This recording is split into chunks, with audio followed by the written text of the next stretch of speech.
Seja bem-vindo a mais um bloco de aulas da Teologia Sistemática. Nós estamos aqui trazendo as aulas do estudo do ID, Instituto de Discipulado por Extensão, uma das maiores salas de aula em todo o país. Nós estamos, assim, entrando num bloco de matérias que agora vai estudar a eclesiologia e a escatologia. Mas antes disso, vamos fazer uma breve revisão acerca dos assuntos que já tratamos. Nós já tivemos 2 blocos. No primeiro bloco, nós estudamos várias doutrinas, por exemplo, a bibliologia, a doutrina das escrituras, a angelologia, a doutrina dos anjos, a antropologia, a doutrina do homem, a martiologia, a doutrina do pecado. Depois seguimos com a teologia própria, a doutrina de Deus.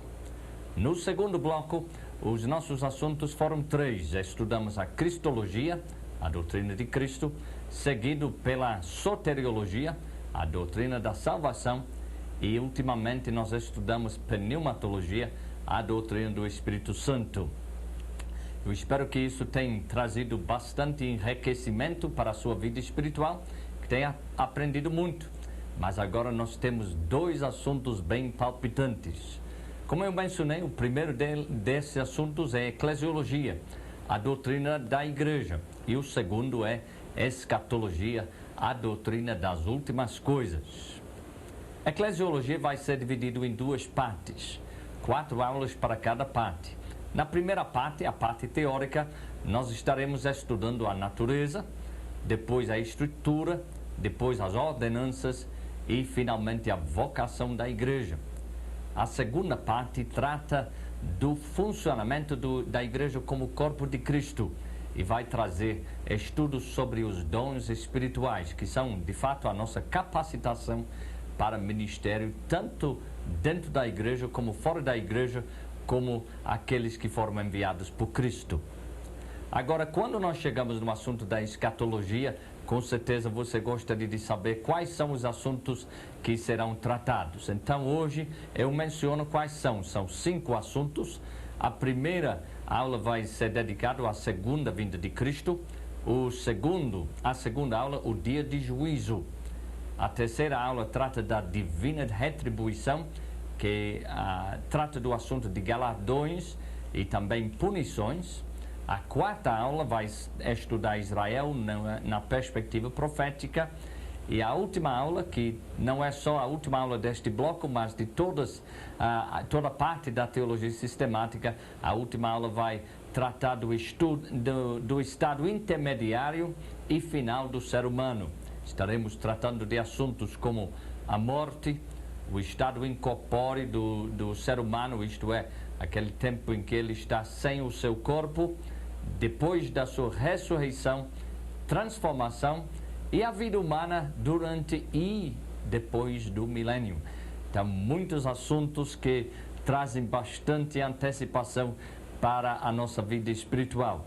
Mas não esqueça de fazer a sua parte. Aqui nós trazemos as aulas, as informações, fazemos a pesquisa, mas é você mesmo que precisa orar, buscar de Deus a sua unção para que você possa entender o que está sendo ensinado, e não só isso, mas que também possa aproveitar o ensino para a melhoria da sua vida espiritual. Aprenda, por favor, o bom exemplo de Maria, mãe de Jesus, que, segundo Lucas, guardava todas estas palavras, meditando-as no coração. Algumas pessoas jogam aquilo fora que não entendem, mas a Maria guardava tudo dentro do seu coração. Com certeza, nestas aulas que nós já tivemos, assim, 26 aulas da teologia sistemática. Você já ouviu coisa que nunca tinha ouvido antes. E quem sabe você já ouviu algumas coisas que não foi muito fácil aceitar. Mas o que é que você faz? Você guarda estas coisas, pede o esclarecimento de Deus e depois vai ter muito mais de colocar à disposição da igreja de acordo com o ministério e os dons que Deus tem dividido com você. Então, nós estamos indo para o início desta aula e eu peço que você também evite um erro. Se você tem que observar e guardar todas as coisas como Maria, esse seria o lado positivo. Do outro lado, evite o erro daqueles que Jesus mencionou em Lucas 5:39. ninguém tendo bebido o vinho velho prefere o novo, porque diz, o velho é excelente. Nós precisamos, gente, perceber a necessidade de também abraçarmos os novos conhecimentos da Palavra de Deus e não apenas ficar lá relembrando as outras coisas que já sabemos. A multiforme natureza da igreja é justamente sobre este assunto que nós vamos refletir agora. A nossa primeira aula de eclesiologia está tratando da natureza da igreja. Ela considera a natureza da igreja de duas perspectivas diferentes, mas complementares. Primeiramente, nós vamos considerar a igreja da perspectiva de organização e depois a igreja como organismo. A palavra igreja aparece 73 vezes no Novo Testamento, tanto na versão corrigida como da versão revista e atualizada do Novo Testamento. A palavra igreja. Além destas palavras, obviamente, tem inferências que tratam da igreja sem mencioná-la por nome. Em primeiro lugar, então, a igreja como uma organização. Como organização, a igreja aparece na Bíblia em vários textos. Eu considero os capítulos 2 e 3 de Apocalipse um dos trechos mais chaves para este entendimento da igreja. Como você provavelmente sabe, lá trata-se de 7 igrejas que recebem 7 cartas diferentes, a cada qual Jesus se dirigia pessoalmente. Cada igreja frisando alguma particularidade da sua realidade. A igreja como organização é provavelmente o primeiro contato que você teve com a eclesiologia. Uma das primeiras perguntas que os cristãos fazem entre si quando se conhecem pela primeira vez é esta: você é de que igreja? Em outras palavras, querem saber de que organização eclesiástica aquela pessoa é. De acordo com a resposta, eles vão se interessar ou não em estabelecer comunhão um com o outro. Se a pessoa é de uma organização eclesiástica semelhante à sua, então as possibilidades de amizade são grandes. Se é de uma outra igreja que não é muito parecida com aquela que é sua, ou é de uma organização diferente que não muito aprove, aí provavelmente não vão ter muita comunhão juntos. Qual seria a sua reação, por exemplo, se você se encontrar com alguém, pergunte que igreja a pessoa é e a pessoa responde da Igreja Católica Romana? Provavelmente você vai ter uma reação diferente do que se dissesse que era da mesma denominação sua.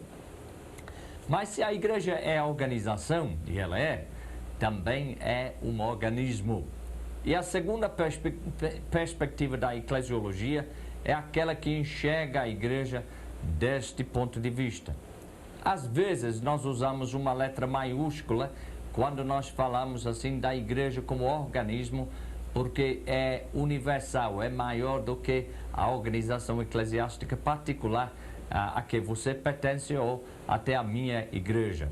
Então, isso é às vezes usado na literatura, mas não é uma chave completa, porque muitas vezes nem se obedece assim este tipo de regra ou convenção.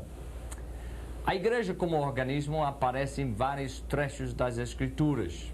E a carta de Paulo aos Efésios é um trecho, uma carta que traz muita informação e coisas interessantes acerca da igreja como organismo. Então é um excelente lugar para você ver este conceito e ficar por dentro daquilo que traz em relação às informações para a sua vida. São 9 as referências que usam a palavra igreja dentro desta carta. Todas elas, por coincidência, quem sabe, ou por desígnio de Deus, todas estas 9 referências falam da igreja como organismo e não como organização eclesiástica. Efésios capítulo 1, versículo 22 diz: E pôs todas as coisas debaixo dos seus pés, e para ser o cabeça sobre todas as coisas, o deu à igreja. Efésios capítulo 3, versículo 10: para que pela igreja a multiforme sabedoria de Deus se torne conhecida agora dos principados e potestades nos lugares celestiais. Depois nós temos Efésios capítulo 3 e 21. A eles seja a glória na igreja e em Cristo Jesus por todas as gerações, para todos sempre. Amém. Depois segue Efésios capítulo 5, 23. Porque o marido é o cabeça da mulher, como também Cristo é o cabeça da igreja, sendo este mesmo o Salvador do corpo. Efésios 5 e 24. Como, porém, a igreja está sujeita a Cristo, assim também as mulheres sejam em tudo submissas ao seu marido. Efésios 5 e 25. Maridos, amai vossa mulher, como também Cristo amou a igreja e a si mesmo se entregou por ela. Efésios 5 e 27. Para apresentar a si mesmo a igreja gloriosa, sem mácula, nem ruga, nem coisa semelhante, porém santa e sem defeito. Tem mais duas referências que são de 5 e 29 e 5 e 32. Porque ninguém jamais odiou a própria carne, antes a alimenta e dela cuida, como também Cristo o faz com a igreja. E grande é este mistério, mas eu me refiro a Cristo e a igreja. Portanto, na carta de Paulo aos Efésios, que você também estudou dentro do Novo Testamento, nós temos este conceito de eclesiologia, a igreja como organismo, uma igreja universal, que é de fato o corpo de Cristo. Agora, para o resto desta aula, nós vamos fazer o seguinte: vamos fazer alguns contrastes entre a igreja como organização e a igreja como organismo.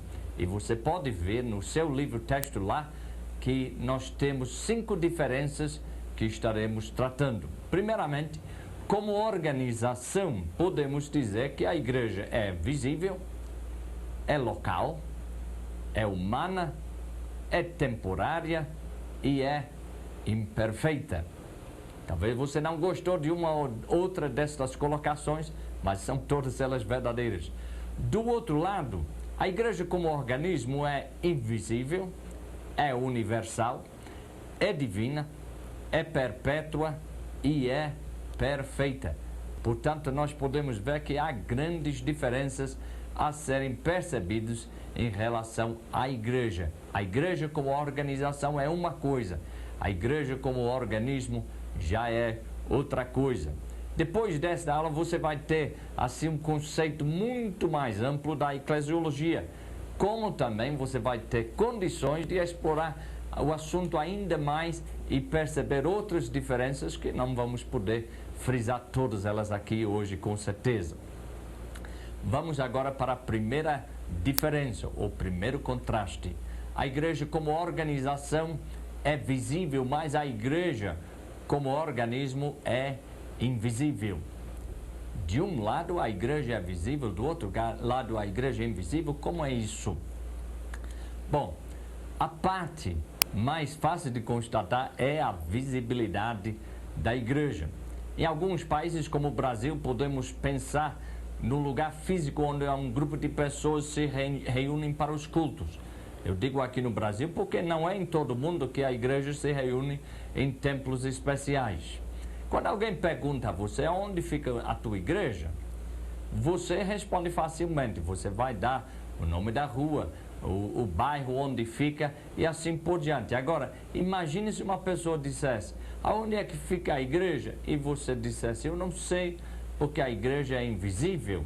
Aí a pessoa ia levar um susto e você também ia ficar assim sem jeito de ajudar uma pessoa com este tipo de pergunta ou resposta.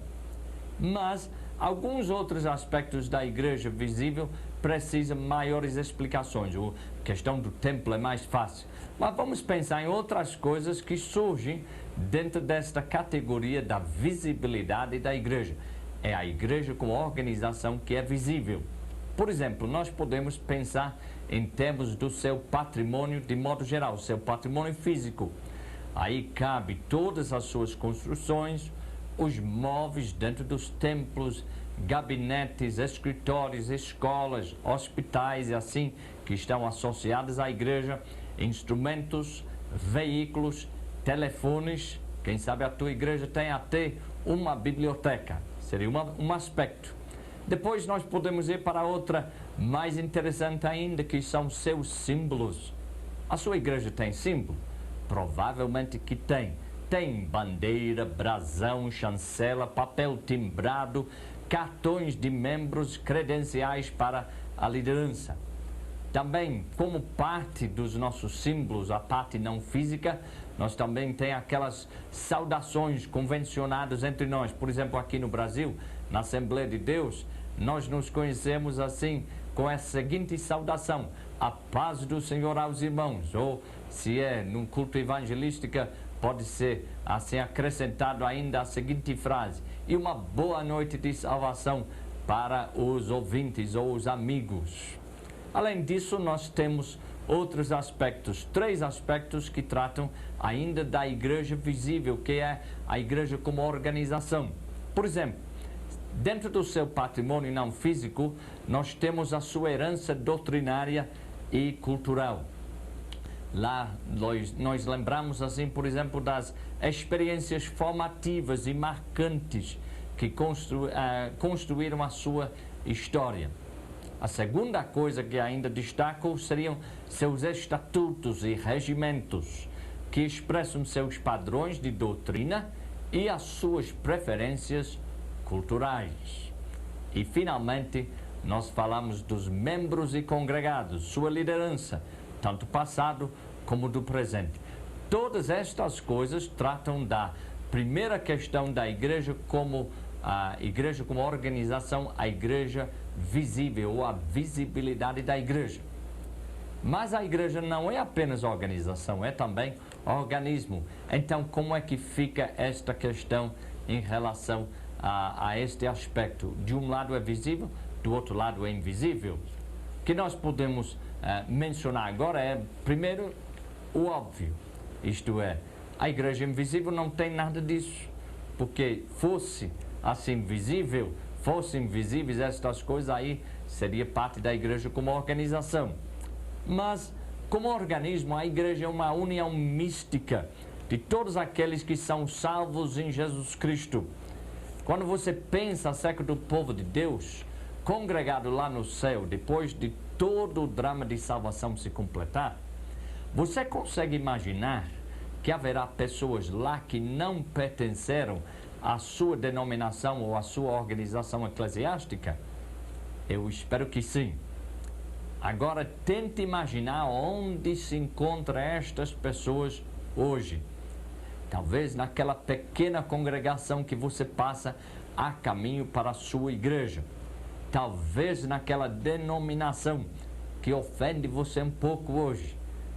Porque a igreja invisível está distribuída em muitos lugares. Alguns lugares onde a gente esperaria, sim, encontrar pessoas que são de Deus.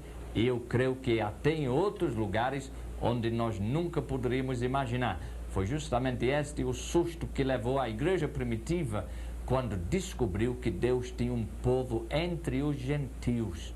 Mal podiam imaginar que Deus teria qualquer poder, interesse ou capacidade de salvar um povo entre aqueles. Mas, de fato, hoje em dia, a parte gentílica da igreja, a parte não judeu, é muito maior do que a própria parte dos judeus. Agora vamos para mais uma pergunta em relação a esta questão da igreja invisível. É uma pergunta mais chata. Você consegue imaginar que algumas pessoas que fazem parte da sua igreja como organização, de fato não são membros da igreja invisível de Cristo? Você consegue imaginar que uma pessoa que frequenta os seus cultos, que pode até ser membro, ainda não nasceu de novo? Eu espero que sim, porque, de fato, dentro da igreja nós temos muitas pessoas que ainda faltam fazer a sua própria decisão para Cristo. São filhos de crentes, mas nunca nasceram de novo. Possivelmente, duvido um pouco, mas possivelmente tem alguém até assistindo a aula hoje que não deu a sua vida para Jesus Cristo, ou se fez alguma decisão, não tem ainda evidência assim da presença de Deus na sua vida, não demore, porque não é pertencer à igreja como organização que vai nos ajudar, mas sim pertencer à igreja espiritual, que é justamente composto de todas as pessoas redimidas, que é importante. As palavras de Jesus à igreja em Laodiceia salientam a diferença entre a igreja visível e a igreja invisível. Como organização, a igreja em Laodiceia era réproba. No entanto, no capítulo 3 e 20, Jesus se endereça à igreja invisível, dizendo: se alguém ouvir a minha voz. Vamos para a leitura completa deste trecho, Apocalipse 3, 14 a 21. Ao anjo da igreja em Laodiceia escreve: estas coisas diz o Amém, a testemunha fiel e verdadeira, o princípio da criação de Deus. Conheço as tuas obras, que nem és frio nem quente. Quem dera que fosses frio ou quente. Assim, porque és morno e nem és quente nem frio, estou a ponto de vomitar-te da minha boca. Pois dizes: estou rico e abastado, e não preciso de coisa alguma, e não sabes que tu és infeliz, sim, miserável, pobre, cego e nu. Aconselho-te que de mim compres ouro refinado pelo fogo para te enriqueceres, vestiduras brancas para te vestires, a fim de que não seja manifesta a vergonha da tua nudez, e colírio para ungires os olhos, a fim de que vejas. Eu repreendo e disciplino a quantos amam. Sê, pois, zeloso e arrepende-te. Eis que estou à porta e bato. Se alguém ouvir a minha voz e abrir a porta, entrarei em sua casa e cearei com ele, e ele comigo. Ao vencedor, dar-lhe-ei sentar-se comigo no meu trono, assim como também eu venci e me sentei com meu Pai no seu trono. Jesus se encontrava do lado de fora da igreja visível, a igreja que existe como organização, mas ele buscava entrar na vida daquela que conseguia ainda ouvir a sua voz. O que é que nós podemos aprender disso? Primeiramente, uma grande pergunta, uma das mais importantes perguntas da eclesiologia: como está a sua igreja visível com Jesus?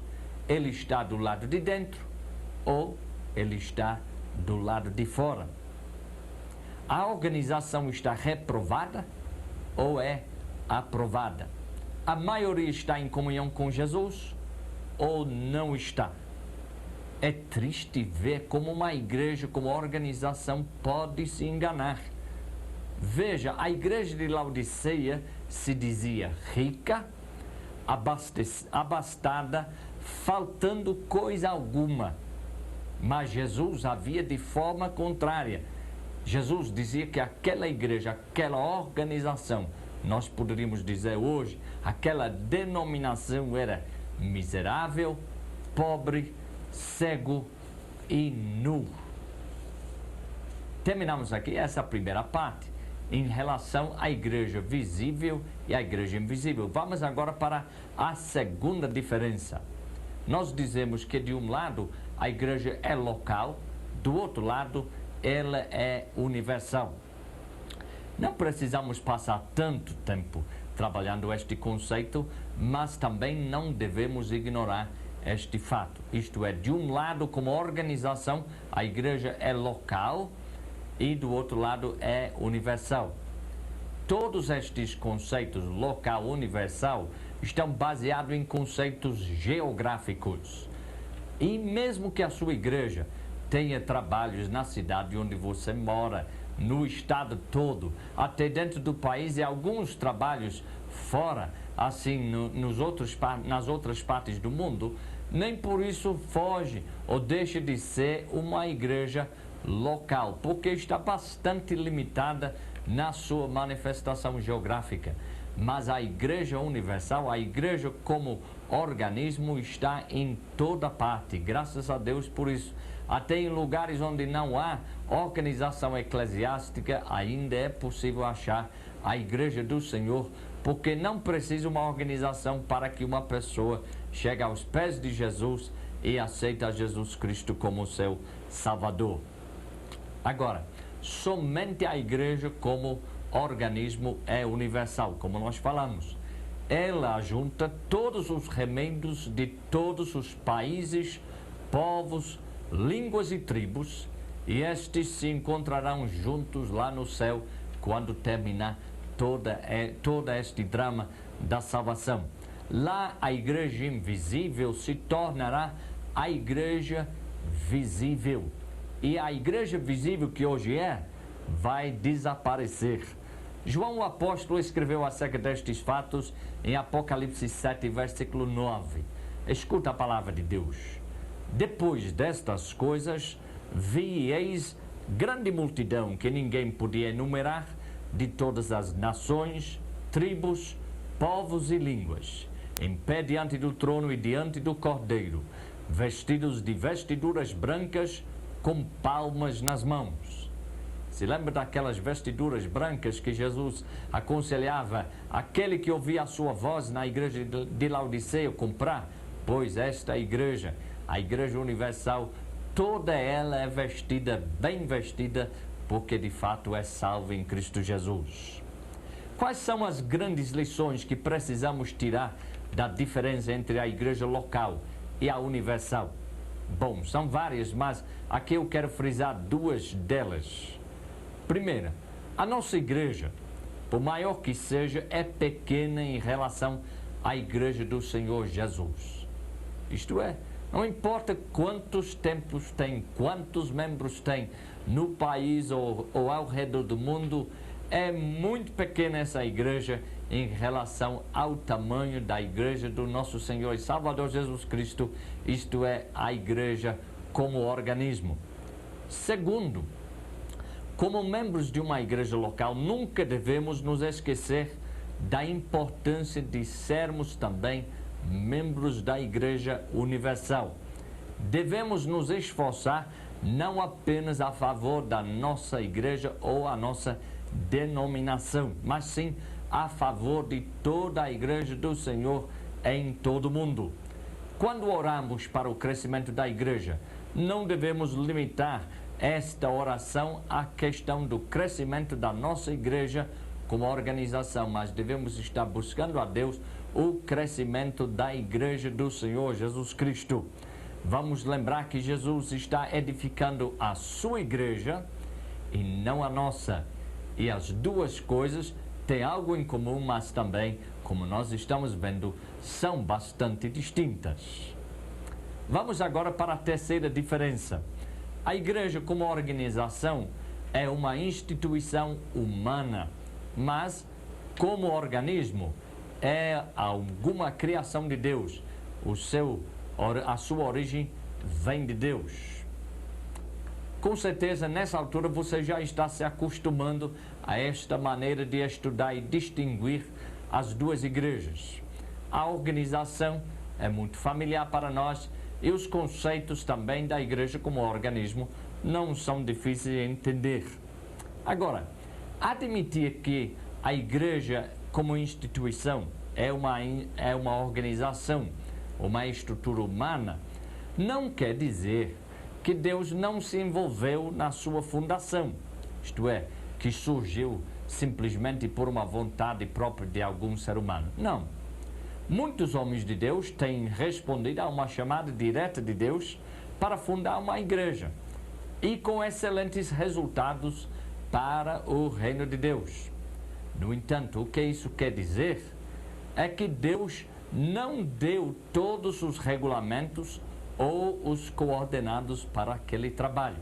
Os fundadores, chamados e inspirados pelo Espírito Santo, eles pregaram o Evangelho e depois criaram as suas organizações eclesiásticas de acordo com as leis do país e de acordo também com as suas próprias preferências culturais.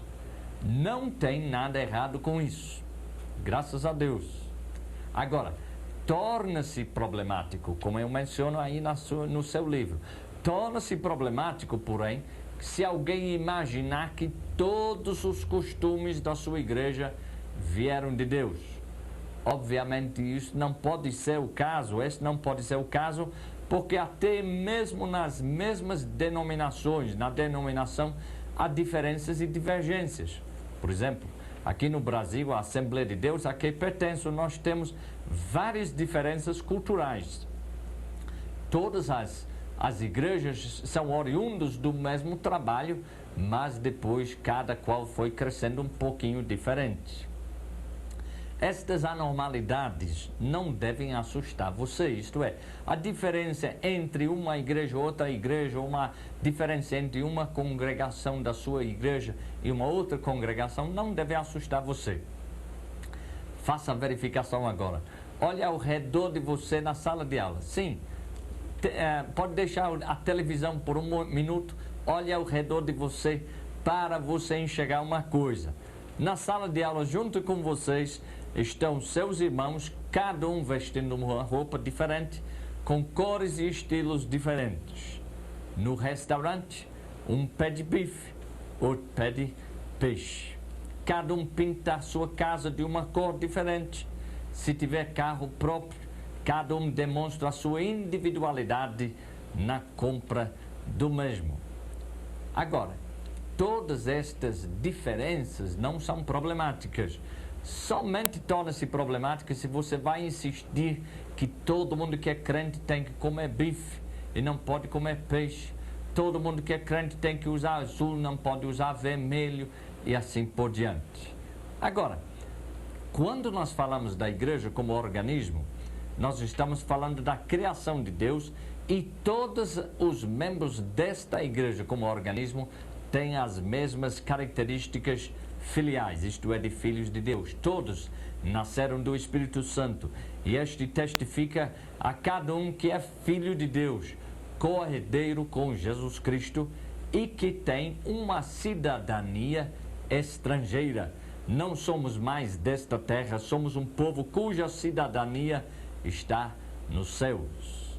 Menciona, por exemplo, que como Abraão, em Hebreus 11:10, aguardamos uma cidade que tem um fundamento da qual Deus é o arquiteto e edificador. Como os heróis da fé de Hebreus capítulo 11:16, aspiramos uma pátria superior, isto é, celestial. Por isso Deus não se envergonha de nós, de ser chamado nosso Deus, porquanto nos preparou uma cidade. Além disso, quem pertence à igreja do Senhor Jesus Cristo confessa que, segundo Hebreus 13:14, na verdade não temos aqui cidade permanente, mas buscamos aquela que há de vir. Graças a Deus por isso. Agora, vamos para a quarta diferença. Já foram três, agora nós vamos para a quarta. A igreja como organização é temporária, mas como organismo a igreja é perpétua. Lembre-se que é uma diferença ligeira entre eterna e perpétua. Eterna quer dizer que sempre existia e perpétua quer dizer que começou a existir e daí pela frente nunca vai desaparecer. Falar da natureza temporária da igreja como organização assusta muitas pessoas e provavelmente vai assustar alguém em uma das salas de aula do ID neste momento. Os discípulos ficaram assustados com algumas palavras que nós vamos estudar do próprio Jesus. Eles haviam saído assim do templo e foram tomados pela beleza da construção deste templo em Jerusalém. Lembre-se que muitos deles, dos discípulos, eram do interior e não havia nada lá para comparar com aquela construção magnificente. Quase delirando, um deles, que não tem nome na Escritura, ele exclamou para Jesus: Mestre, que pedras, que construções! Mas Jesus lhe disse: Vês estas grandes construções? Não ficará pedra sobre pedra que não seja derribada. No Monte das Oliveiras, defronte do templo, achava-se Jesus assentado, quando Pedro, Tiago, João e André lhe perguntavam em particular: Dize-nos quando sucederão estas coisas e que sinal haverá quando todas elas estiverem para cumprir-se. Tudo isso registrado em Marcos 13, versículos 1 a 4. A próxima vez que você sai do templo central da sua igreja, ou sua sede, ou templo mais bonito, grave bem a resposta de Jesus. Não ficará pedra sobre pedra que não seja derribada. Como organização humana, a igreja é temporária. A sua igreja, a minha igreja, todas elas tiveram um início, um meio e certamente, segundo a palavra de Deus, terão um fim. A história eclesiástica conta em alto e bom som o fato que a natureza da igreja como organização é uma natureza passageira. Além do óbvio, tem uma grande lição na resposta de Jesus. Qual é? Que todo dinheiro que é empregado em construções será eventualmente perdida. Não ficará pedra sobre pedra. É por isso que eu falei que alguém vai se assustar hoje. Já pensou pensar aqui no Brasil, onde estou dando aula para vocês, pensar de um Brasil sem a Assembleia de Deus? Alguém pode dizer que é heresia. Eu digo não, não é heresia. Está na Bíblia que esta igreja visível, organizacional, um dia vai deixar de existir. Pedro e Tiago, João e André não aguentavam o espanto. Eles queriam saber quando. O importante para nós nesta aula de eclesiologia não é quando é que a minha, a sua, a nossa igreja, como organização humana, vai deixar de existir, mas é simplesmente importante gravar a verdade, que esta existência é apenas para um tempo segundo a vontade de Deus. Pense comigo agora mesmo, chegará um dia em que nenhuma destas igrejas vai existir. Se você ficar triste, não fique. Tudo isso há de passar para que aquela igreja permanente possa se manifestar. Esta é a igreja como organismo. Quer dizer, na medida que estas igrejas visíveis desaparecem, também vai se manifestar a outra igreja quando estas humanas já cumpriram o seu papel. A igreja como organização é apenas como se fosse o andaime que precisamos para levantar a estrutura da igreja como organismo. Uma vez que a construção é terminada, por que lamentar o desmantelamento do andaime? Somos nós, não nossos prédios, que somos a igreja do Senhor e uma habitação para Deus no Espírito. Fico pensando na igreja na China, quando os comunistas assumiram o poder daquele país politicamente e eles tomaram para si todo o patrimônio da igreja. Algumas pessoas, missionários inclusive, pensavam que esse era o fim da igreja. O que a igreja na China comprova para nós hoje é que não precisa dos templos para que exista a igreja, porque de fato nós somos a igreja do Senhor.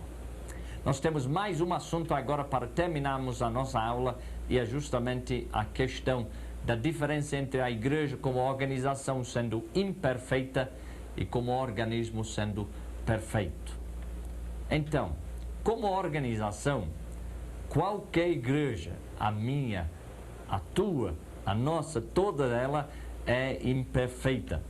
Provavelmente não é tão necessário eu frisar isso aqui na sala de aula. Cada um de nós tem alguma experiência assim da imperfeição da igreja. Geralmente todos experimentam isso de alguma forma. E quem está na liderança também fica imaginando como é que vai melhorar a sua igreja. Portanto, já admite que pode ter alguma melhoria. Agora, por mais perfeita que seja, a igreja é condenada a uma certa futilidade. Eventualmente, tal como os céus que Deus criou, esta igreja visível vai terminar a sua utilidade e Deus então vai começar a revelar aquela igreja que é perfeita. Do outro lado, eu não quero sugerir de forma alguma que devemos entregar os pontos e deixar a nossa igreja a mais imperfeita possível. Devemos fazer tudo para que ela seja boa, mas vamos perceber que nunca ela vai ser tudo que ela poderia ser. Agora, Jesus nos ensinou a orar da seguinte forma, Mateus capítulo 6 e 10, venha o teu reino, faça-se a tua vontade, assim na terra como no céu. Portanto, nós devemos nos esforçar dentro da igreja para que a igreja seja o mais perfeita possível, embora percebendo que ela nunca vai ser tão perfeita como a igreja como organismo. Finalmente, observamos o fato que a igreja como organismo é, de fato, um organismo perfeito, funcional, ainda que ela não tenha ainda alcançado toda a sua maturidade, mas ela está a caminho, redimida pelo sangue de Jesus, nascido do Espírito Santo. Veremos na próxima aula como ela desenvolve-se naquela direção da perfeição, debaixo de uma liderança espiritual, agraciada por Deus. Efésios capítulo 4, 11 a 16. E ele mesmo concedeu uns para apóstolos, outros para profetas, outros para evangelistas e outros para pastores e mestres, com vistas ao aperfeiçoamento dos santos para o desempenho do seu serviço, para a edificação do corpo de Cristo, até que todos cheguemos à unidade da fé e do pleno conhecimento do Filho de Deus, a perfeita varonilidade, à medida da estatura da plenitude de Cristo, para que não mais sejamos como meninos agitados de um lado para o outro e levados ao redor por todo vento de doutrina, pela artimanha dos homens, pela astúcia com que induzem ao erro. Mas, seguindo a verdade e amor, cresçamos em tudo naquele que é a cabeça, Cristo, de quem todo o corpo, bem ajustado e consolidado pelo auxílio de toda junta, segundo a justa cooperação de cada parte, efetua o seu próprio aumento para a edificação de si mesmo em amor. Por hoje, somente isso. Depois nós voltaremos para mais uma aula de eclesiologia tratando da estrutura da igreja.